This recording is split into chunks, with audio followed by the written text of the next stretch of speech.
십계명 가운데에서 제 9번째 계명, 내 이웃에 대하여 거짓 증거하지 말라 하는 말씀입니다. 우리가 다시 한번 정리합니다. 1계명부터 4계명까지는 하나님과 우리 인간의 관계에 대한 것이고, 또한 5계명부터 10계명까지는 인간과 인간의 관계에 대한 것입니다. 그리고 다시 우리가 늘 머릿속에 두어야 할 것은 우리 인간이 도달해야 될 가장 높은 의식이고, 또 믿음에 있어서 가장 중요한 것은 무엇인가? 그것은 참 하나님은 한 분뿐이시다 라고 하는 데까지 우리들의 의식과, 그리고 또 우리의 깨달음과, 그리고 우리의 믿음과, 이것이 도달해야 됩니다. 그것을 아는 것은 굉장히 깊고 높은 것입니다. 그냥 계명이기 때문에 외우고 또 교리이기 때문에 우리가 그렇다 이렇게 주장하는 것이 아니라, 정말 이 천지인 하늘과 땅과 인간 모든 것을 내가 정말 깨달아 알고 또 믿고, 뿐만 아니라 성경을 다 읽고 또 많은 우리들이 책도 읽고 생각하고 또 생각하는 가운데 우리 인생의 길에서 우리가 도달하는 그것이 참 하나님은 한 분뿐이시다. 아니, 하나님 그 자체를 우리가 인지하고 믿고 어떤 깊은 의식의 깨달음이 있고, 또 큰 이 하나님의 지으신 이 세상 속에서 우리가 사랑을 느끼는 그 깊은 세계까지 도달하는 것이 우리 인간이 세상을 살며 한 번 살다 가는 이 생에 있어서 아주 가장 소중한 것이라고 하는 것을 우리들이 정말 알아야 됩니다. 참 거기까지 도달한 그 영혼은 그렇게 사실은 얼마나 될까? 또 그런 영혼들은 얼마나 자유롭고, 그런 영혼들은 얼마나 그 삶이 스스로가 의미 있고 소중하게 느껴질까? 정말 상상만 하더라도 굉장한 것입니다. 여러분들이 거기에까지 이 계명에 관련해서도 이해를 하셔야 됩니다. 그리고 이제 오늘은 제 9계명인데, 이것은 이 말씀의 자리가 법정을 배경으로 하는 것입니다. 내 이웃에 대하여 거짓 증거하지 말라. 고대 세계에 있어서도 이 증거가 대단히 중요했습니다. 근데 증거 가운데에서 요즘에는 이제 어떤 물증이라든지 여러 가지 증거를 따지지만, 그 옛날에는 사람들의 증언을 가장 소중하게 생각했어요. 그게 고대 세계에 있어서나 그의 시절에 그 인간의 가치가 아니었나 싶어요. 그때는 사람들이 그렇게 머리를 써가면서 그렇게 더 악을 저지르지는 않았어요. 그냥 사람들이 그저 입에서 말하면 그것을 믿을 수 있는 그런 것들이 많았다는 거예요. 그렇기 때문에 법정에서 누군가가 증언하면 그 증언 가운데 제1이 바로 다른 사람의 증언이 제1로 쳤습니다. 내가 그때 그가 이렇게 하는 것을 봤습니다. 그는 이렇게 했습니다. 그것을 거짓으로 말하는 일이 그렇게 흔한 것이 아니었어요. 지금 시대는 그래서 인간의 영혼은 지식이 늘어나는 것과 함께, 또 물질이 늘어나는 것과 함께 타락했다고 하는 것이에요. 우리 현대인들은 많은 지식이 늘어나고 기술이 늘어나고 편리하다는 것 때문에 고대 세계에 비하여서 아주 대단한 우월의식을 가지고 있어요. 그리고 지난 과거의 시대는 어둠의 시대처럼 생각합니다. 아니에요. 영의 세계나 정신의 세계에 있어서는, 그 순수성에 있어서는 현대인들이 더 타락했다고 말할 수도 있어요. 그리고 또 하나 중요한 것은 뭐냐면, 거짓이라고 하는 것은 이웃과의 관계만이 아니라 하나님과의 관계에서의 근본의 문제예요. 영과 혼과 육이 우리에게 있습니다. 양심이라든지 어떤 윤리적인 부분은 상당한 것은 다 혼에 관련된 것이지만, 영이 타락을 하고 영이 그릇되면은 우상숭배에 빠지고 잘못된 상황에 빠지고, 또 그 영이 깨어나지 않으면 그의 혼도 이렇게 거짓스러워질 수 있는 거예요. 그리고 또 근본에 있어서는 거짓의 영, 우리가 다 알잖아요. 사탄의 영입니다. 그렇기 때문에 오늘 우리가 사는 이 시대는 영적으로 보게 되면은 참으로 더 많은 사탄이 역사하는 이런 시대, 어두운 영이 더 역사하는 시대다, 이렇게까지 말할 수 있어요. 그렇게 거짓의 영이 나에게 들어오게 되면 하나님과의 관계가 일차적으로 끊어집니다. 하나님과의 나와의 관계가 끊어지면은 그것은 곧 자기 분열을 가져와요. 자기 자신에 대해서도 진실하지 않습니다. 끊임없이 자기를 변명하고 끊임없이 자기를 미워하고 과장합니다. 이것은 영적인 문제예요. 우리는 믿지 않는 분들이나 혹은 이 사회적인 데에서는 윤리적인 문제를 가지고 이런 거짓 증거라든지 법정의 여러 문제들을 얘기하지만, 우리 믿는 이들은 그것을 넘어서서 영의 문제라고 하는 것을 알고 영적인 관점에서 우리들이 이것을 바라봐야 돼요. 그래서 우상 숭배를 하는 이들은요, 여러분, 거짓을 행할 수밖에 없어요. 아주 결론적인 겁니다. 그러나 우리의 영이 성령을 받고 우리의 영이 하나님을 사모하고 우리의 영이 하나님을 경외하게 되면은 바로 우리들은 거짓스러운 그런 마음들이 그냥 저절로 떠나가게 되는 거예요. 특별한 경우가 아니고 사탄의 유혹과 도전이 있지 아니하고서는 나의 영이 하나님을 경외하고 그 하나님을 바라게 되게 되면 거짓이 나에게 떠나가게 돼요. 그래서 하나님과 나와의 관계가 올바로 서게 되면 그 다음엔 나 자신과 나 자신이 진실해져요. 이게 중요한 거예요. 자기 분열이 없어요. 또 이렇게 될 때에는 우리는 하나님 앞에서의 그 진실과 나 자신의 그 내적인 일치가 되게 되면 거기서 찾아오는 가장 큰 은혜로 우리가 얘기할 수 있는 게 뭐냐? 그게 바로 회개예요. 여러분, 회개는 우리가 윤리적인 차원에서 보게 되면은 단순하게 내가 죄 지는 거, 윤리적인 문제 이런 관점에서 생각을 하게 되지만 그런 것이 아니에요. 근본은 하나님과의 관계를 회복하는 것이 회개란 말이에요. 내가 하나님을 경외하고 하나님을 사모하고 내가 내 자신에 대하여 진실해지게 되면 우리에게는 회개라고 하는 것이 일어나요. 그의 은혜 가운데 은혜고 또 더 큰 은혜를 받는 그 기초가 되는 겁니다. 그렇게 될 때에 우리는 하나님과의 관계가 회복이 됩니다. 또 나 자신에 대하여서도 내가 진실해져요. 그렇게 될 때는 과장하지 않고 또 자기가 자기 자신을 속이지 않고 이중적인 태도를 취하지 아니하고 그렇게 진실하게 될 때 이때 사람이 강건해져요. 우리들이 육신의 차원에서 강건해지는 것은요, 운동을 하고 어떤 체육관에 가서도 운동을 하고 피트니스 이런 거 요즘에 유행을 많이 하지 않습니까? 그런 걸 통해서 강건해지는 것이죠.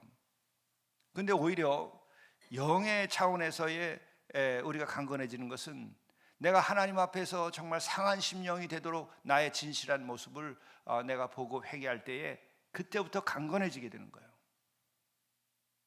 참 특별해요. 그것은 왜 그럴까? 우리는 그 원죄라는 말에서 우리가 그 근본을 찾을 수가 있어요. 원죄라고 하는 것은 뭐냐면 하나님과 우리의 관계가 끊어진 상태를 말하는 거예요. 원죄의 열매가 그거거든요. 그렇기 때문에 내가 하나님을 사모하고 하나님을 경외하게 되고 하나님을 만나게 될 경우에는 그 하나님과의 관계가 깊어지면서 회복이 돼요. 회복이 되면서 내가 의롭다고 생각하고 내가 선하다고 생각했던 것 자체를 회개해요. 교만, 나의 그 선함과 나의 선행이 하나님 앞에 서게 되니까는 너무도 어둡고 추하고 부족한 거예요. 기준점이 나를 근거로 한 것이 아니라 하나님을 근거로 하기 때문에 나의 부족을 알게 되는 거예요. 이게 은혜예요. 그때 회개가 이루어질 때는 우리들은 하나님과의 관계가 완전히 회복되면서 그의 거룩함의 빛 아래서 내 자신이 더 성숙한 것을 경험해요. 그렇게 될 때는 나와 내 자신의 일치가 일어나게 되면서 기본적으로는 언행일치, 그냥 일부러 언행일치를 내가 해야 되겠다고 노력하는 것이 아니라 저절로 내 말에 대해서 내가 우선 말한 것은 지키려고 노력해요. 그것뿐만 아니라 내 마음에 없는 것들, 거짓된 것을 말하지 않아요. 이렇게 될 때는요, 사람이 굉장히 깊어져요. 그냥 친절한 게 아니라 깊은 거예요. 그리고 그냥 착하고 선한 것이 아니라 남들의 그 마음을 맞춰주고 그냥 서비스하는 게 아니라 무게가 나가요. 그게 진실의 무게예요. 그게 없으면 바람에 나는 겨와 같아요. 그의 선행과 그의 말과 그의 약속이 여러분 다 작은 환란이 오고 바람만 불어도 다 날아가서 없어져 버려요. 십자가, 좁은 길, 거룩한 길, 순교, 고난 이런 거를 감당하지 못해요. 그건 좋으면 삼키고 쓰면 내뱉는 존재가 돼버리는 거예요. 그러나 내 영이 하나님을 진정으로 사랑하고 또 하나님의 거룩함과 하나님의 의로우심을 사모하고 하나님 앞에서 삼가 옷깃을 여미는 그 영혼, 그게 소중한 거예요. 그러면은 거짓이 떠나요. 하나님과 나와의 관계에서의 거짓이 떠나고 나와 나 자신의 관계에서의 거짓이 떠나고 그것이 비로소 이웃에 대하여 거짓이 떠나는 거예요. 그래서 이웃에 대하여 거짓 증거하지 않는 그런 영혼이 되는 거예요. 그게 중요한 거예요. 이것은요, 부부와의 관계까지도 영향을 주는 거예요. 부부와의 관계에서도 그 진실한 사랑 어떻게 해서 만들어지는 것인가? 거짓되지 아니하는 사랑. 안타까워요. 우리가 사랑하고 싶어서 여러분도 그냥 사랑이 막 되나요? 그렇지 않아요. 하나님 앞에서 정말 내가 진실해지고 하나님과의 관계가 이게 트여 있을 때에, 그리고 거짓의 영이 나에게서 떠나갈 때에 우리는 그때에 사랑도 거짓 사랑이 아니라 참 사랑에 이르게 돼요. 정말 그 사랑이 고마움으로 나에게 다가오는 거예요. 그 만남이 은총인 것을 알고 하나님이 짝지어 주셨다고 하는 것을 알게 돼요. 우리는 혼인식 할 때 하나님께서 짝지어 준 것을 사람이 나누지 못할지니라, 그 젊은 시절에 그 말이 그냥 멋있어, 너무 좋아요. 그런데 세월이 가면서 내가 하나님을 진정으로 경외하고 하나님과 나와의 관계가 회복이 되고 이렇게 되게 될 때에는 그 말씀이 오늘 내가 그것을 비로소 깨닫는구나. 긴 세월과 함께 진실하게 하나님 앞에서 살아가고자 노력했던 사람들은 그 세월과 함께요, 그 신앙의 연륜과 함께 그런 것들을 깨달아요. 이게 축복이에요.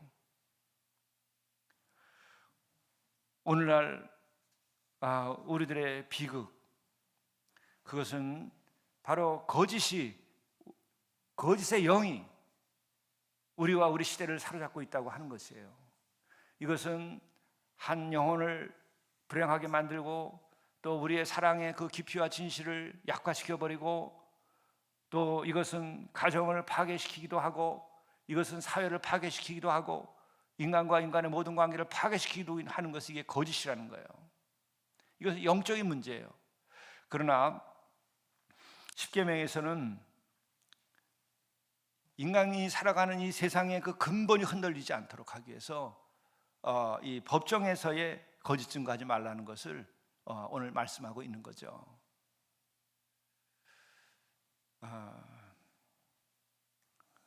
우리가 참으로 이 십계명을 어리석게도 사람들은 고대의 사회에서나 유지되는 것처럼 생각하는데 그렇지 않습니다. 인간이 인간답게 살고 인간이 정말 좋은 가정을 이룩하고 살고 인간이 정말 좋은 인간과 인간관계를 맺으면서 좋은 사회를 만들고 좋은 국가를 만들고 좋은 역사를 만드는데 이 십계명이 기본 골조가 되는 거예요.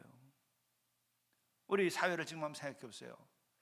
이 대한민국에서 지금 모든 법정에서요, 이웃에 대해서 거짓 증거만 하지 않는다고 한다면 우리가 지금 얼마나 좋은 사회가 될 것 같아요? 엄청나게 좋은 사회가 됩니다.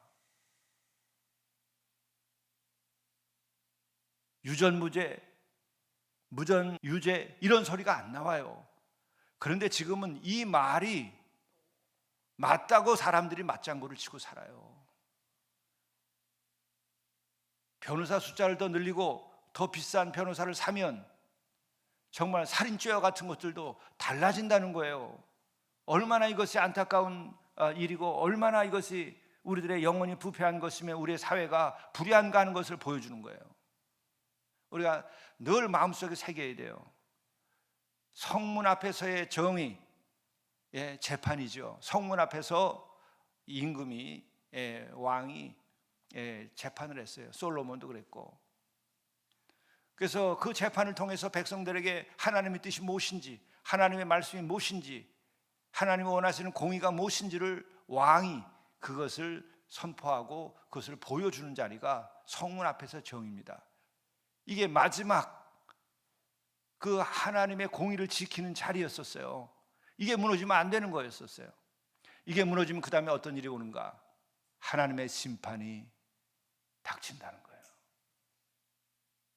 외적이 쳐들어와요. 성경에 그렇게 되어 있어요.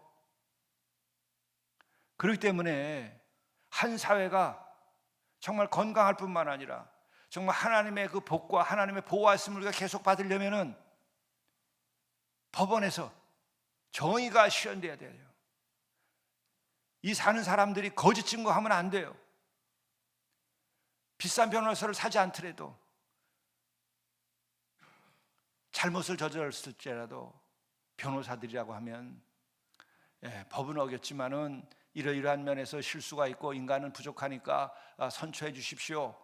또한 법적으로도 이렇게 인간을 보호할 수 있는 것이 아닙니까? 이렇게 해야 되지. 변호사까지 함께 짜고 나와가지고 명명백백한 불법을 저지르고 또한 악을 저질렀는데도 증거인멸까지 해가면서 아닌 것으로 말하는 그런 변호사들, 그런 이들이 많은 그 사회는 하나님의 심판이 임하는 것입니다.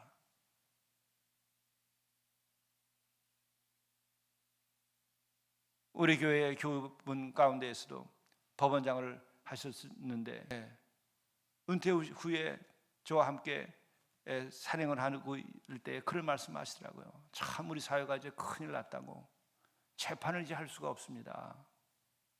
90년대 들어서부터는 재판을 하기가 너무 어렵다는 거예요. 변호사까지 다 짜고 나와가지고 거짓 증언을 한다는 거예요. 그전에는 안 그랬대요. 그전에는 이렇게 얼굴을 보면 이 사람들이 지금 죄를 저지르면서 마음의 가책을 느끼며 이렇게 선처를 구하는구나, 이런 걸 느꼈다는 거예요. 근데 이제는 어디가 죄인이고 어디가 피해자고 이걸 구분하기가 어렵다는 거예요. 사악해졌어요. 거짓의 영이 우리 사회를 삼키고 우리의 영혼을 삼킨 거예요.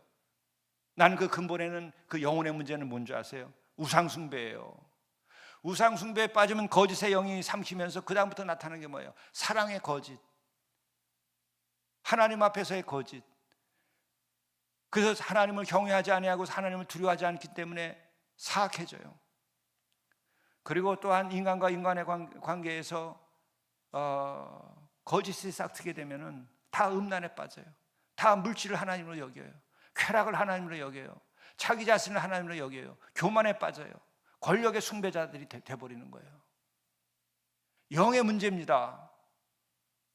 그래서 미신이 이 사회에서 자리하지 않도록 해야 돼요. 지금 최근에 자료를 제가 보니까는 우리나라의 그동안에 미신이 샤머니즘에서 무당 역할하는 사람들이 70만에서 80만으로 됐다는 거예요. 저는 30만, 40만 그것을 여태까지 알고 있었어요. 그런데 최근에 지난해 통계를 보니까 70만, 80만이에요. 여러분, 그 사이에 우리가 어떻게 된 겁니까? 과학이 더 발전했고 지금 AI 시대가 됐는데 더 미신스러운 것이고 그 중에 한 반 정도가 지금 뭘 차려놓고 활동을 한다는 겁니다. 이 사회가 어떻게 된 거예요? 여러분, 공의롭고 정직하고 서로 사랑하고 돕는 이것은 우리가 사회적인 관계나 혹은 윤리적인 차원에서 다 해결 안 돼요. 우리의 영이 참 하나님 앞에서 삶과 경외함을 가지고 우리가 진실해져야 돼요. 영의 문제가 더 중요하다고 하는 거예요. 그래서 우리가 영이 맑고 깨끗하고 거룩함을 추구하고 우리가 참 하나님을 예배하고 참 하나님 말씀에 순종하고 그렇게 될 때 우리는 지혜가 나오고 우리가 정직해지고 진실해집니다. 언행일치를 넘어서 신행일치, 믿음과 삶의 일치, 십자가와 내 삶의 일치, 내가 십자가를 지고 살아갈 수 있는 게 생기는 거예요. 이기심을 넘어서서 정의를 위하여 사랑을 위하여 나 자신을 바칠 수 있는 영이 내까지 이르게 되는 거예요.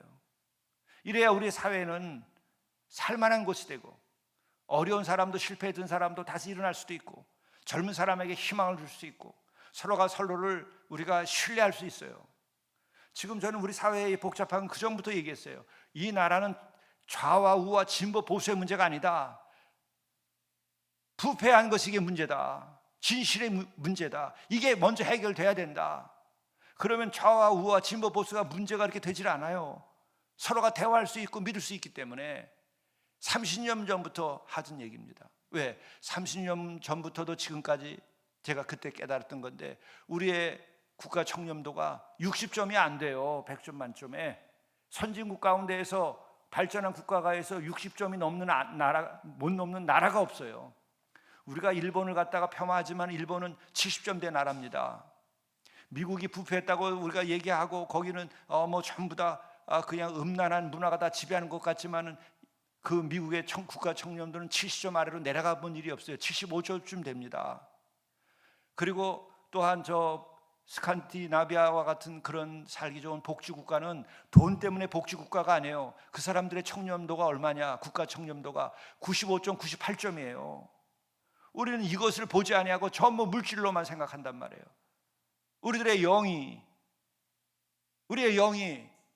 정말 거룩하신 하나님, 참 하나님, 진리신 하나님, 그분을 향하여 우리가 살아야 돼요. 우리의 영이 밝아져야 돼요. 이게 안타까운 거예요. 책임감도 많이 느낍니다. 목사로서 살면서 어떻게 했길래 이러냐, 그런 책임감을 느껴요. 그래서 오늘 십계명을 말씀을 나누면서도 우리 사회가 최소한 데드라인에서 밑에 밑바닥에 우리를 지탱시킬 수 있는 것은 뭐냐? 내 이웃에 대하여 거짓 증거하지 마라. 법정에서 거짓 증거가 나라를 마지막 무너뜨리는 거예요. 그럼 이거 어떻게 회복할 것이냐? 결론은 겁니다. 우리가 참 하나님, 오직 하나이신 그 하나님, 그분을 경외하고 옷깃을 여미고 그 거룩하게 살기를 원하고, 그래서 우리가 진실로 그 은혜로 인하여 회개가 일어나면 내 안에 하나님의 나라와 그 진실이 임하는 거예요. 그럴 때 이런 문제가 해결돼요. 윤리도덕과 법도 필요하지요. 그러나 그보다 더 필요한 것은 우리들에게 참 믿음이 필요하다는 거예요. 우리의 영이 새로워져야 여러분 이 십계명이 우리의 삶의 기본이 됩니다. 그리고 이것은 가정에서는 학교에서도 이 사회에서도 가르쳐 지키게 해야 돼요. 이거보다 더한 여러분 계명이 있는가 여러분 한번 찾아보세요. 이건 아주 버텀 라인이에요. 이게 무너지면 안 돼요. 이게 뚫리면 안 돼요. 그래서 부모를 공경해야 가정이 바로 서게 되고 한 인간이 인간답게 되고, 살인하지 말아야 우리가 정말 인간으로서 인간을 지킬 수 있는 것이고, 간음하지 말아야 한 인간이 인간으로서 한 남자가 한 여자가 자기 자신을 지키면서 진정한 사랑을 할 수 있는 것이요, 가정이 지켜지는 것이요, 도둑질하지 말아야 우리가 사회가 지켜지는 것이고 경제 질서가 서는 겁니다. 또한 이웃에 대하여 거짓 증거를 하지 말아야 마지막 억울한 사람이 없고 사회의 정의가 서는 거예요. 정말 이것은 놀라운 하나님의 말씀이에요. 계시예요. 이것이 우리의 영혼과 우리의 가정과 우리의 사회와 국가를 지키는 거예요. 시위하고 우리가 투쟁해서 이 사회가 우리의 인간이 지켜지는 것이 아니에요. 우리의 영이 참 하나님을 믿고 하나님을 경외하고 그 말씀을 순종하고 살아갈 때 우리 사회가, 우리의 인간이, 가정이 지켜지는 것이다. 십계명은 정말 우리를 위한 하나님의 저는 사랑의 계시다, 진리의 계시다, 우리를 지켜주시는 계시의 말씀이다, 이런 생각을 이 사순절에 더 묵상하며 감동을 받습니다. 이 하나님의 말씀이 여러분을 지키시고 여러분의 가정을 지키시고 또 우리 사회를 지킬 수 있기를 다만 간구하고 믿을 뿐입니다. 기도하시겠습니다. 사랑의 주님, 주님 앞에서 저와 또한 우리 교회와 그리고 이 사회와 우리 나라가 바로 서기를 원하도록 인도하여 주옵소서. 참 하나님은 한 분뿐이시며 그 참 하나님은 거짓이 없으시고 참 하나님은 부정하심이 없으시고 참 하나님은 불의하지 아니하시고 참 하나님은 사랑이 많으시고 우리에게 생명을 주신 하나님이시요 또한 거룩하신 분이시요 그리고 우리를 복되게 하시는 하나님인 줄을 우리가 알고 참 하나님을 믿는 가운데에서 우리들이 거짓에 빠지지 않게 도와주시고 참 하나님을 믿기에 거짓된 영이 우리를 삼키지 않게 도와주시고 이것으로 인하여 우리들의 삶과 또한 이 사회와 이 나라가 건강하게 지켜줄 수 있도록 인도해 주옵소서. 이 민족과 이 나라가 복되게 하여 주시고 거룩하게 되도록 인도하여 주옵소서. 아버지여, 참으로 거짓 영이 우리에게서 떠나고 거짓된 영이 사탄의 영이 이 땅에서 떠나고 참 하나님의 그 거룩한 영이 임하도록 주님 우리에게 길을 인도하시고 이 사순절의 회개의 역사가 나부터 또한 우리 교회부터 또 모든 교회가 다 같이 회개의 은혜를 입을 수 있도록 인도하여 주시고 정직하게 진실하게 되도록 도와주옵소서. 우리 구주 예수 그리스도의 이름으로 간절히 기도드리옵나이다. 아멘.